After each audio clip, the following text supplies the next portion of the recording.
জবাব তোমায় দিতে হবে, জবাব তোমায় দিতে হবে, জবাব তোমায় দিতে হবে।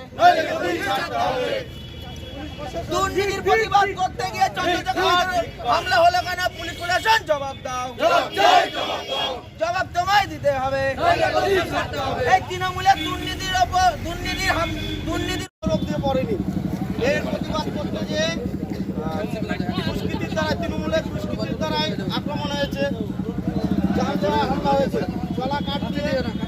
আমাদের পঞ্চায়েত সমিতির সহকারী সভাপতি চঞ্চল চক্রবর্তীর উপরে তৃণমূল আশ্রিত গুন্ডা অরবিন্দ সন্ন্যাসী অতর্কিতভাবে হামলা করে, যেটা হচ্ছে তোমার চালা কাঠ দিয়ে ওনার উপর হামলা করা হয়।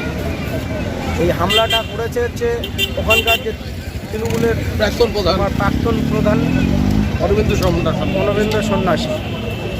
মূলত ওখানে একটা পার্ক, যা 3.5 লক্ষ টাকা, পার্কের পথ দিয়ে হয়নি। একটা ডোবার পাশে ফলক লাগানো আছে যে পার্কটি হয়ে গেছে, কিন্তু আদৌতে ওখানে কোনো পার্ক হয়নি। সেই টাকাটা এরা খেয়ে নিয়েছে। প্লাস একটি রাস্তা যা 80 লক্ষ টাকা প্লাস, সেই রাস্তায় এক বেলচা পাথর অবধিও পড়েনি, এক ফোঁটা পিচ অবধিও পড়েনি, তাতে ফলক লাগানো হয়ে গেছে, কাজ কমপ্লিট। এই নিয়ে প্রতিবাদ করতে গেছিল, সেখানে যাওয়ার জন্য অতর্কিতভাবে হামলা করেছে চঞ্চল চক্রবর্তী। যারা হামলাতে তারা কোন দলের রাজনীতি? তৃণমূল আশ্রিত দুষ্কৃতী, প্রাক্তন প্রধান তৃণমূলের অরবিন্দ সন্ন্যাসী, সমাজবিরোধী। প্লাস পুলিশকে বারবার ফোন করা সত্ত্বেও ওখানে পুলিশ পৌঁছায়নি। মিডিয়ার উপরে আক্রমণ করেছে। যদি মিডিয়া না থাকতো আজ চঞ্চল চক্রবর্তীকে প্রাণে মেরে দিত।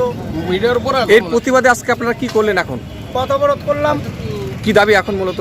দাবি আমাদের তৃণমূল আশ্রিত যে গুন্ডা বাহিনী চঞ্চল চক্রবর্তীর উপরে হামলা করেছে, তাদের অ্যারেস্ট করতে হবে।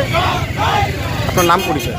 আমার নাম প্রদীপ সরকার, শান্তিপুর মণ্ডল 2 এর প্রাক্তন সভাপতি, বিজেপি ভারতীয় জনতা পার্টি।